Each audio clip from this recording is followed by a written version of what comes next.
I think success is when I have the freedom of financial to choose to do whatever I want, to live wherever I want, and spend time with people that I want. He turned $500 into a $15 million company at only 23 years old, and that was just his warm-up. Today's guest immigrated from Hong Kong as a kid. He built a meme empire with 30 million followers before he could legally drink, and is now reshaping how the biggest consumer brands in the world think about packaging. That may not sound very sexy, but I could tell you the story behind it is going to be pretty cool, so stay tuned. Welcome back to The Root of All Success. I am your host, The Real Jason Duncan, and this is episode number 348. My guest is another Jason. This is Jason Wong. He's a serial entrepreneur. He's the founder and CEO of Packing Duck and one of the most resourceful young business builders that I've come across, and I've interviewed a lot of people. He immigrated from Hong Kong to America when he was only 8 years old. He started hustling in the back of restaurants as a kid, and he launched his first real business when he was just the tender age of 14. And by 23, as I said a minute ago, he turned $500, that little investment, into Doe Lashes, which was a beauty brand valued at $15 million in its first year. But that was just the beginning. Through his experiences building multiple brands, he kept running into the same problem over and over again about how packaging was slow, it was overpriced, and it was broken. So he did what all entrepreneurs do. He did what people like you and me do. He fixed it. Packing Duck, which is his custom packaging manufacturer, hit 8 figures in revenue without a single dollar of outside capital. And now he's serving over 2,500 brands, including things like Fiji Water and Quest Nutrition. So Jason Wong, welcome to the show. Thanks for having me. It's an honor. Well, you went from selling candy in school to running a packaging company that serves some of the biggest consumer brands on the planet. And you're only, you're 28 now? Is that right? That's correct. And most people at your age are still figuring out their first real job. So what did you see at 14 years old that most adults completely miss about business? I think I was just around business at a young age. I came here when I was 8. I was working in different families' restaurants. As an immigrant, we had to do whatever we can to survive in this country, and that's just work your ass off. And so I've always been in that spirit of working hard and putting time. And I think I was able to mature a little bit faster than my peers. So by the time I was 14, I had years of experience of making money. I got introduced to the internet and making money on the internet by a high school friend who led me to start a blog that eventually, I think, jump-started everything. And so, I wouldn't say I knew everything at 14, but I knew that the internet was the greatest chance for me to escape out of whatever hole I was in. I think prior to that, it was get a job and hopefully you can make 6 figures. And that was my ceiling. That's what I thought I could do. But at 14, I realized that, oh man, you can actually make $1,000 a month on the internet. You can make $5,000 a month on the internet. And that unlock was the greatest unlock for me personally. Now you went on to build a Tumblr following of over 30 million people as a teenager. Most kids would, of course, just enjoyed the attention. But how did you look at that audience and think, man, I can build this into a business, or I can build a business on this idea? Yeah, it started off as a hobby. So at 14, my friend introduced me to Tumblr. And back then on those blogs, you can put banner ads, you can make AdSense, you can run affiliate offers. So at 14, I started learning how to run affiliate marketing. And a lot of people on that platform, and this is 2014. So like back in the day, people were not looking at blogs as a business. There is definitely some people who are treating it as a business, but people on a platform called Tumblr is not treating it like a business. But I saw it as money. I saw every impression as money. And so I started buying other people's blogs. And because back on Tumblr, it's all faceless. It's like faceless YouTube channels nowadays. I was able to acquire these blogs to add them into my network and selling them at a bundle deal to advertisers. So one of my first few clients was a clothing company called Shein, which back in the day, they're a small guy, but now they're worth $80-90 billion. So it's through like these promotional deals I was able to first make some money, but also validate this business. Well, you have a book called The Holy Meme Bible, which is like a coloring book. And you made as I understand it, $250,000 before the product even existed. So yes. What is it? And walk us through the moment about what it meant to build that and how you end up selling it. Yeah. So when I was on Tumblr, the content that I promoted was memes and comedy. And like now when you go on Instagram, there's a lot of screenshots from Twitter of like funny things that happen on Twitter. But back in the day, it was actually screenshots from Tumblr. That was the originator for a lot of the content. And so I looked at it and I said, okay, there's really not a lot of ways to monetize it because people just put funny ideas and funny pictures on t-shirts and that was the end of it. But what if I changed the medium of what I put the things on? And so I got this idea from another coloring book. There was a curse word coloring book that went viral back in 2013 and 2014. So I was like, okay, great. Coloring book could be the new medium. And so I compiled all the funny things that happened that year. It was 2016. It was election year. And with election year, there's a lot of funny memes that come out of it. No matter which side of the party you are on, there's something fun. And so I made a maze going through Donald Trump's brain. I made hangman. I made crossword puzzles. I made coloring illustrations. But they're all just designs on a digital designs. I render what the book could look like without ever making the book. I just render like a mock-up of what the book looks like and I put it on Tumblr. I made a Shopify website and I started selling it for $9.99 and it just blew up. It went viral. I remember this was December 3rd. So it was Christmas time. It was perfect timing. Everyone was buying this for Christmas. And so in the span of 7 days, we did $250,000 without ever having a book.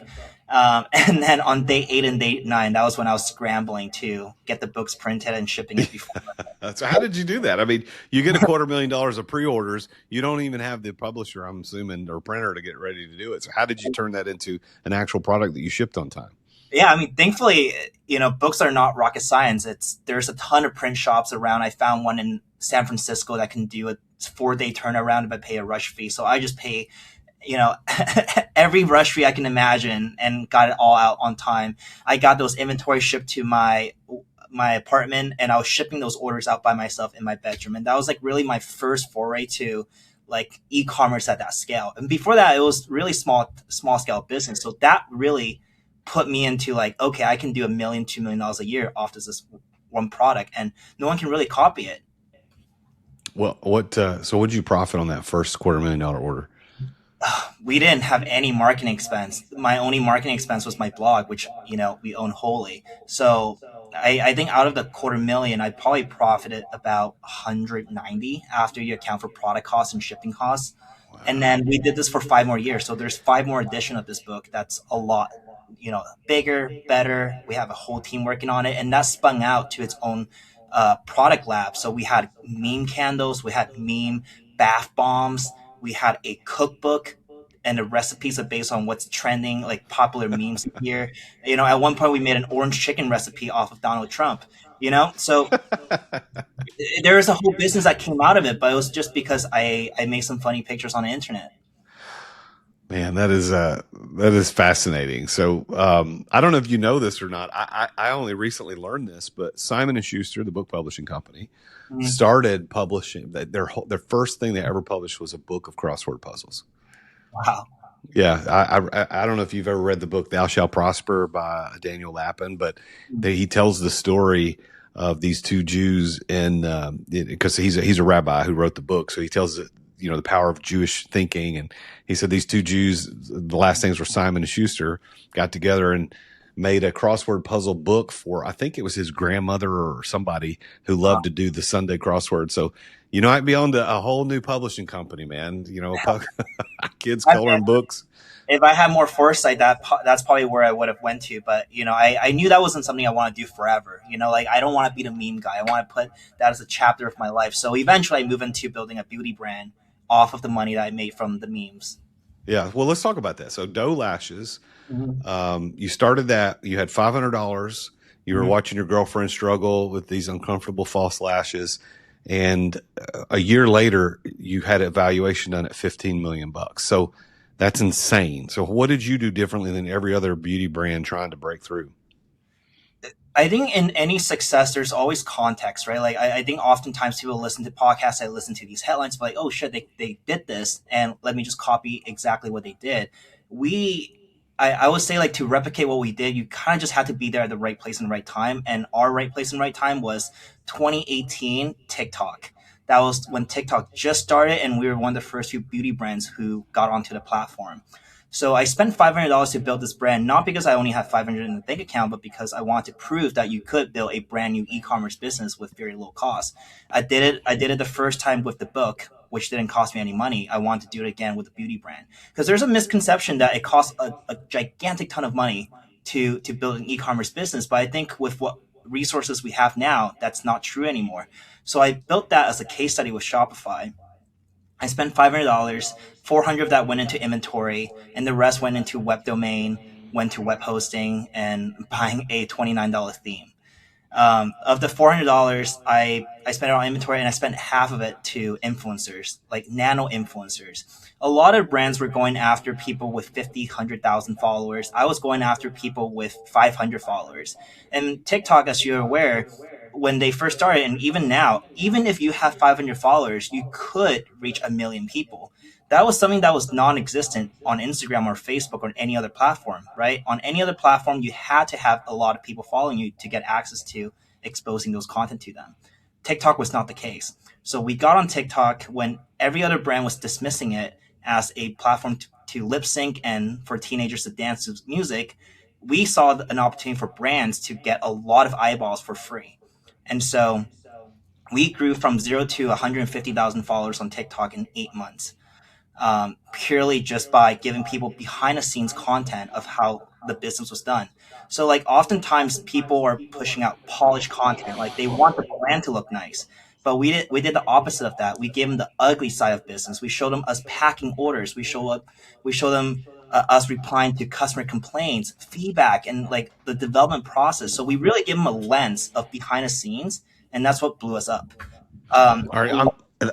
So I got to go off script here for just a second. I got to ask you something. So you are, of all the guys I've talked to in the past year or so on this show, like you've gotten from concept and minimal investment to millions of dollars really, really fast. That's not normal. I hope you know you're not normal. Like that's not a normal thing. So if I said to you, "Hey, Jason Wong, I want you to look at what I'm doing," and how would you advise someone? And I know you and I don't know each other. We just met today. You're in New York City. I'm in Nashville, so we're not even in the same state. But if you said, "Okay, Jason, I'm going to sit down with you and I'm going to figure out how to go from where you're at today, which is not bad, and I'm going to take you to $250,000 of profit in 9 days, like you did with that coloring book, something crazy." Like, Yeah. what would you say that I need to do? Like, what would have to happen? Because I know entrepreneurs listening to this going to want to know the answer to that as well. I mean, at any type of business, it's just exposure. It's like thinking about what is the lowest hanging fruit that you can pull for the lowest cost to get your product in front of as many people as possible. And that answer changes depending on what product you're selling, whether you're B2B or B2C. But like I would say like the way that I operate is I like to test things really fast, break them really fast, and then move on to the next thing if it doesn't work. And that's really how I'm able to, squeeze as much as I can in a short amount of time.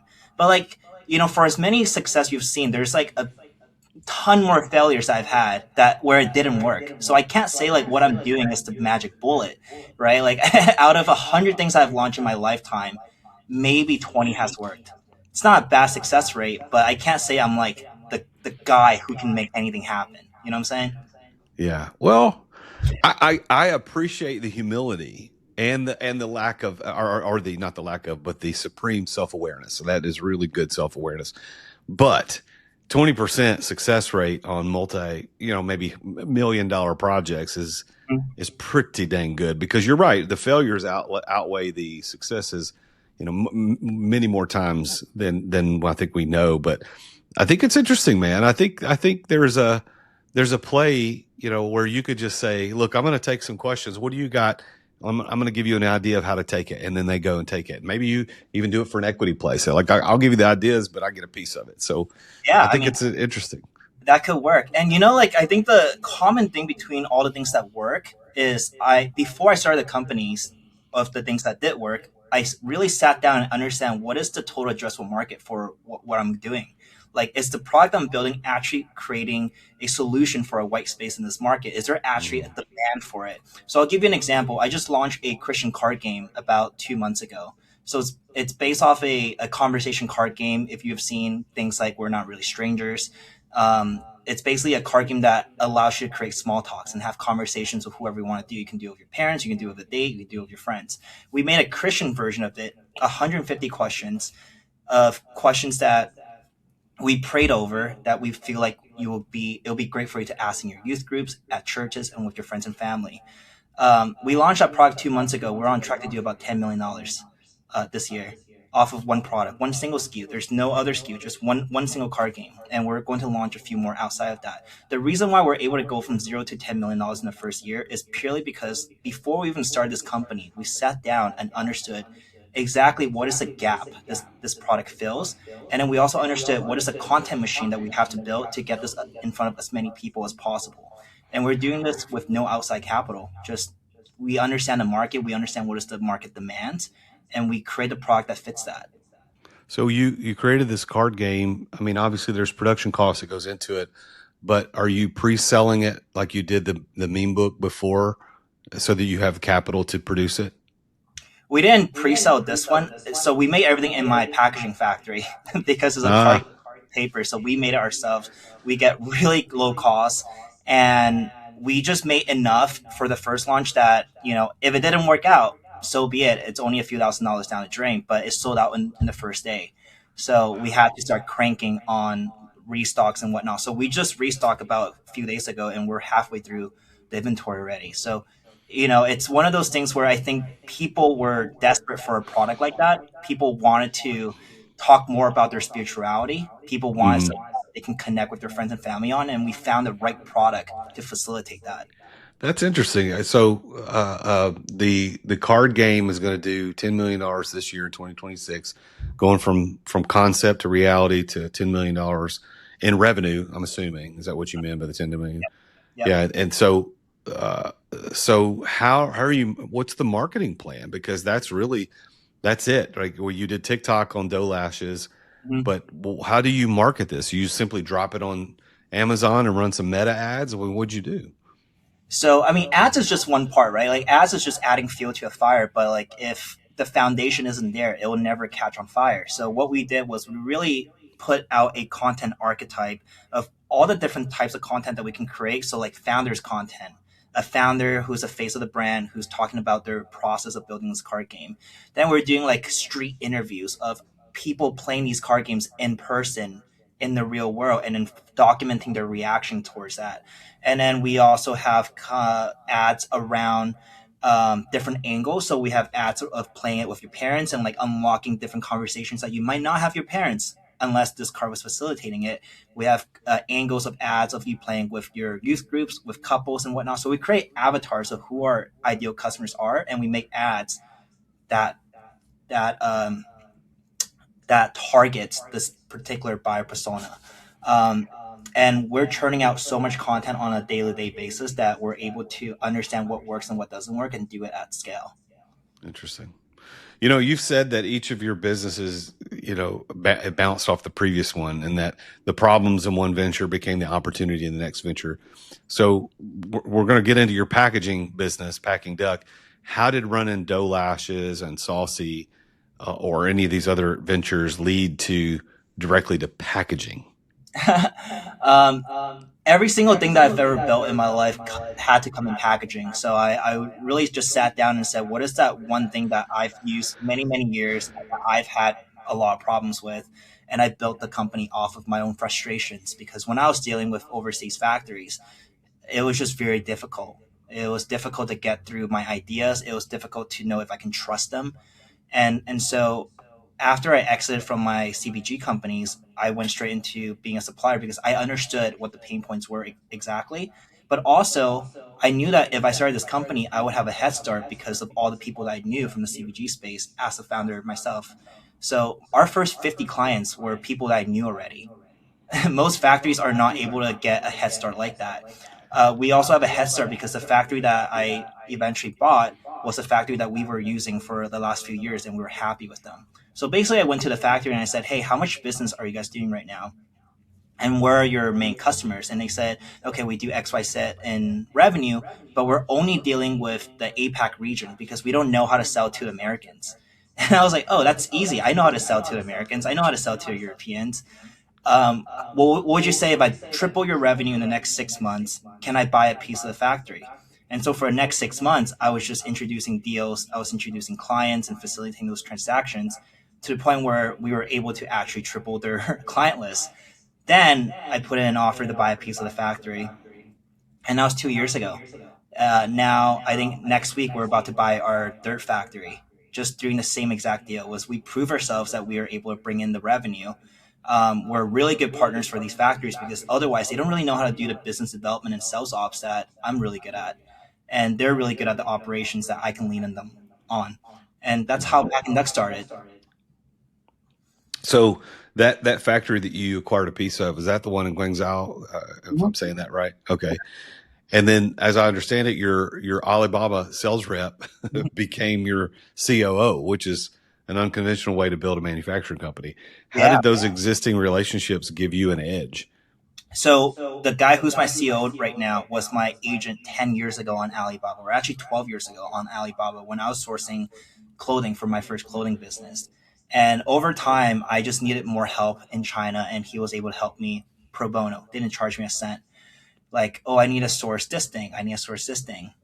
And I saw how much work he was putting in. He was extremely loyal. He's been with me for over a decade. That when I started this company, I put him as a CEO immediately. He knew all the business ins and out. He's been my eyes on the ground, boots on the ground type of guy. And so that relationship was built over a very, very long time. And the thing about building a relationship in China is very different than networking in the US. You know, in the US, you're networking with a bunch of people, you're sharing business cards, and then you guys will meet for dinners. And that's how you build a relationship in the US. But in China, it's a very long game. You kind of have to treat building relationship in China kind of like having plants in your garden. If you want really nice flowers that bloom, you have to water it over very long periods of time and take really good care of them. And so all the partners I have right now in China are people that I've worked with for the last 7 to 10 years that I've worked on the relationship side for a very, very long time. That's why we're able to come in and get the deals that we're able to get. That's how we're able to stay very, very competitive, and how I'm able to operate in China as an American citizen and have the full degree of trust I have, whereas most other people might not have. All right, we're going to get back to Jason Wong in just a moment. But first, I want to say something. Chances are somebody probably came to mind while you were listening today to this episode. I would like to ask you kindly to forward this episode to that person, because the right idea at the right time can spark a breakthrough, and you might be the one who delivers it. Well, let me tell you about something that's changed how I think about money and how I think about business cash flow. And this is something called Bank on Yourself. And they're the sponsor of this episode today.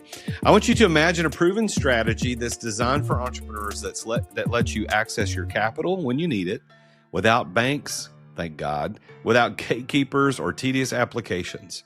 This is where a place where your money can grow every single year. It can infinitely compound the interest. It's tax-free.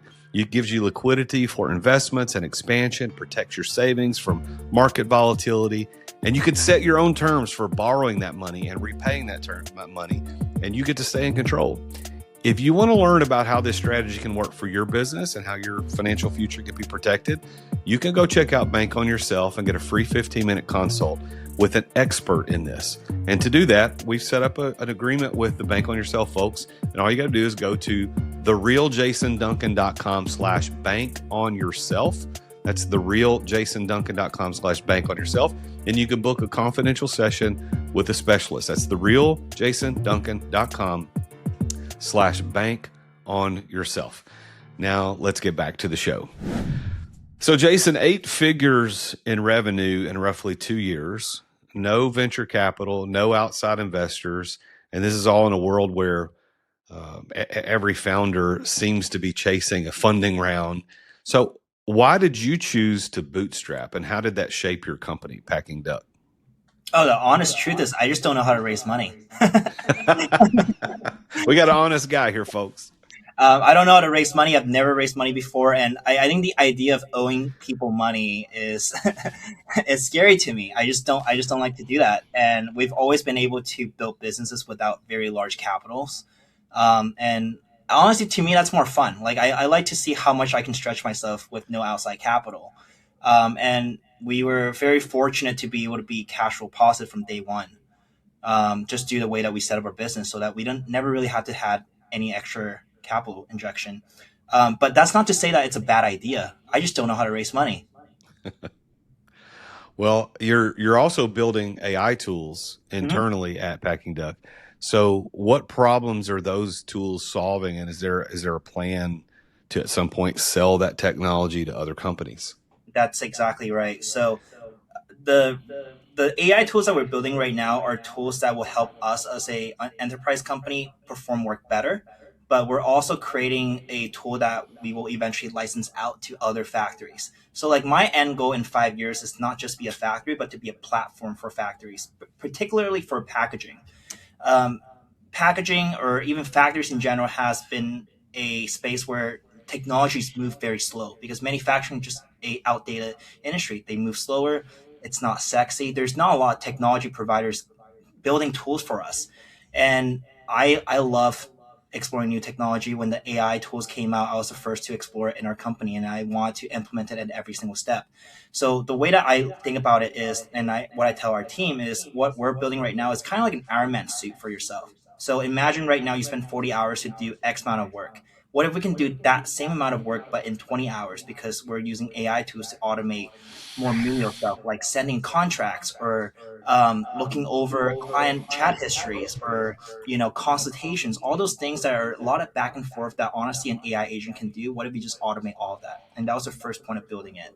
The second thing that we're building is an ERP/CRM for our company that allows us to see all the business data in one single place. There's not really a good tool for manufacturers right now, so we're building that for ourselves first, using our own training data to build the tool, and then eventually we're going to license it out to other companies that want to have their own CRM.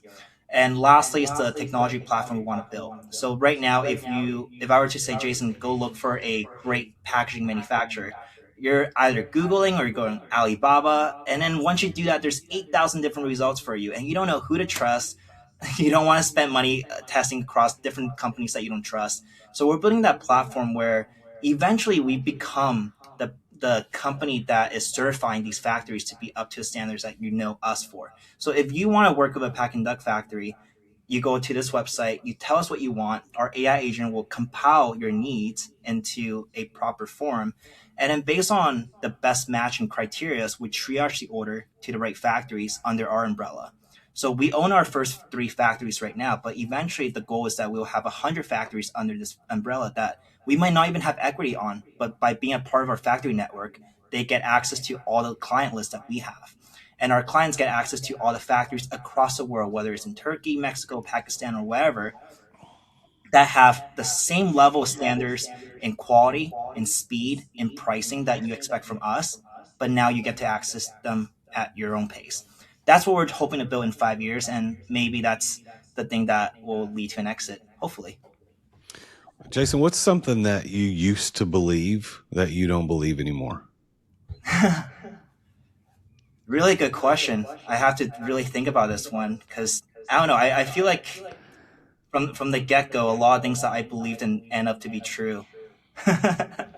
But certainly, I think the belief that I had as a kid was, and before I got into entrepreneurship, was that I had to go to school and get a good job, and because of that, I'll have a good paying job and have a good life. But I was just not good academically. I was not the smartest kid in school by any means. I didn't test well in any standardized test, and by most account, I was not going to make it. Like, I was not the kid that was meant to be successful by any of my classmates' standards, but I was still able to make it out by my own terms. And I think that was a belief that completely changed for me after I started making money on the internet. Was that this really evens out the playing ground? 20 years ago, it was unfathomable for me to be an entrepreneur without having these degrees and these connections. But now we have so much resources that changes that completely. Yeah.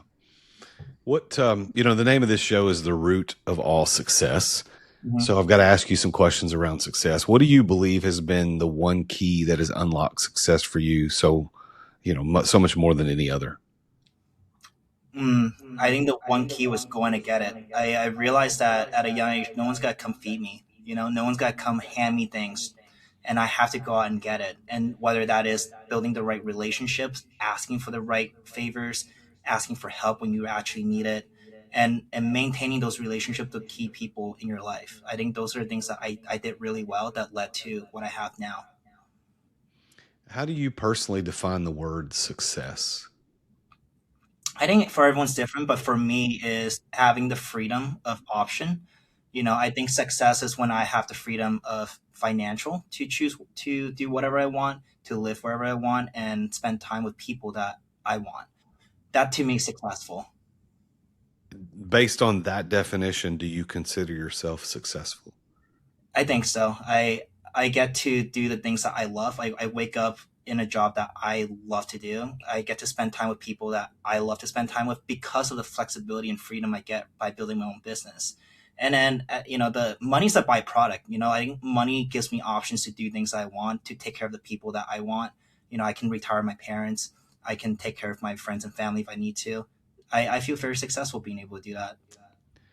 What would be your best piece of advice for the entrepreneur listening to this show that wants to have success the way you've had it? I think early on you have to bet on yourself.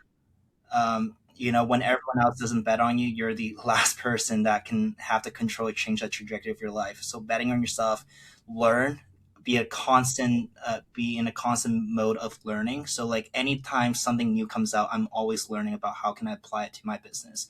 The people who are saying, "Well, you know what, AI's just got to take our job anyways. I'm just gonna let it happen." Those are people that will actually get left behind. So like it doesn't matter if you're just having a job right now or you're building a business. Learn what's really important to change the trajectory of your business and change the trajectory of your life, and take control of it. All right, as we get ready to finish up this episode, I have 3 rapid fire questions I want to ask you. Are you ready? Let's do it. All right, best purchase you've ever made for under 100 bucks. um oh man, if it was under 1,000 I was gonna say my bed. Definitely a phone stand. Oh my gosh. For Phone how long? stand. Yeah, like your finger starts deforming if you use your phone too much. So I have a phone stand for everything now. Huge. Awesome. All right, what's one product whose packaging made Uh-huh. you stop and think, this is brilliant? Oh yeah, there's a phone stand company called Moft. It's about $39 on Amazon. I think it's one of the best packaging for a consumer product. Wow, okay. Now, last one. If you could go back and give 14-year-old Jason Wong one sentence of advice before he Mhm. starts selling candy in school, what are you going to tell him? Um, Ooh, that's a really good one. I think my one sentence of advice is to save early.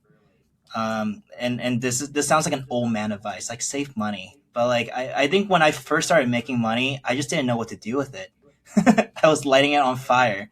But I think being more intentional with how you spend is very important, and I wish I learned that a little bit earlier. All right, Jason, this is man, your story is really very good story. And I don't know if you realize how cool the story is and what you've accomplished. And so congratulations on your success. If people wanted to get in touch with you, how and what is the best way to do that? Yeah, our Instagram for our company is at Duck, Duck on Instagram, and then for me it's PUG at Pug. I look at all the DMs, so feel free to answer any questions. All right. Well, you can check him out Instagram at Duck on Instagram or Pug on Instagram. LinkedIn, I'm Jason Wong. And then on X, if you're on X, it's Egg Rolly, Egg EGGROLI. Sorry about that. EGGROLI. But man, Jason, congrats on all your success. And I'm impressed. You know, I interview lots of people and I get good guests on here, but it's not often that I'm midway through a conversation going, holy crap, this is impressive. And you're one of those. So Thank you. congrats. Congrats on your success. And I'm interested to see how this that card game goes. What's the name of the card game, by the way? It's called Not Just Sundays. Not Just Sundays or Not Your Sunday? Not Just Sundays. Not Just Sundays. And where can people pick it up if they want to get a buy it? On our website, notjustsundays.co. It's $34, but we have wholesale too if you want to buy more than 10 for any youth groups, and we'll have discounts for that as well. Great. Well, you know, I really appreciate you being here. Thank you for dialing in with us and being on the root of all success today. Congrats on your success. Thank you. Well, there you have it, ladies and gentlemen. This is like I said to Jason a minute ago, I interview lots of people on the show, and if you've been a listener for any amount of time, I've had some pretty cool guests on. I've had some guests that have some amazing stories of overcoming adversity, stories of doing pretty cool stuff. But man, this guy at 20, I think he's 28 years old, has accomplished all this, and he's turning companies from zero into millions, eight-figure revenue, eight-figure or more in valuation in a very, very short period of time, which should tell us all something. Is that revenue and financial, building financial wealth is not linear. You don't start with $1 and go to 2, and then 2 to 8, and then 8 to 16. Like it can be a huge jump all at once. And you just got to know the right people and be in the right places at the right time, just like he said earlier on the show. And that's kind of a callback to the way this show started. If you guys remember from listening, when I first started the show, I talked about those 5 keys to success, and one of those is the right place at the right time. And he said it today without me prompting him. So thanks again to Jason for being on the show. Thank you, listener, for listening today. Make sure you go check out our sponsor for today's show at Bank on Yourself. You go to therealjasonduncan.com/bank on yourself and check those guys out. But make sure you tune in again next week when I interview yet another very successful entrepreneur about his or her journey to success. Until then, as always, I'm the real Jason Duncan, and Jesus is King. Attention business owners. Attention business owners. Feeling burnout from running your business? Uncertain if you're nearing burnout? Take our free 10-question business burnout test at businessburnouttest.com to discover where you stand. With just 10 quick questions, you'll learn how to immediately begin making changes to regain freedom and success. Cut your daily operations time in half. Improve your quality of life and prepare your business for your future exit without losing revenue or profit. Visit businessburnouttest.com now and take the test. Thank you for listening to another edition of The Root of All Success with the real Jason Duncan. If you've enjoyed this week's episode, visit therootofallsuccess.com to access the show notes and other helpful resources. Follow Jason on social media at The Real Jason Duncan. See you again next time here on The Root of All Success.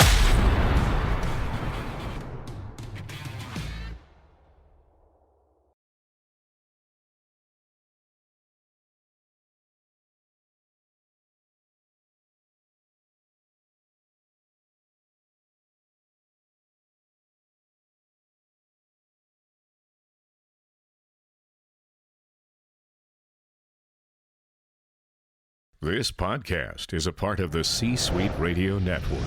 For more top business podcasts, visit c-suiteradio.com.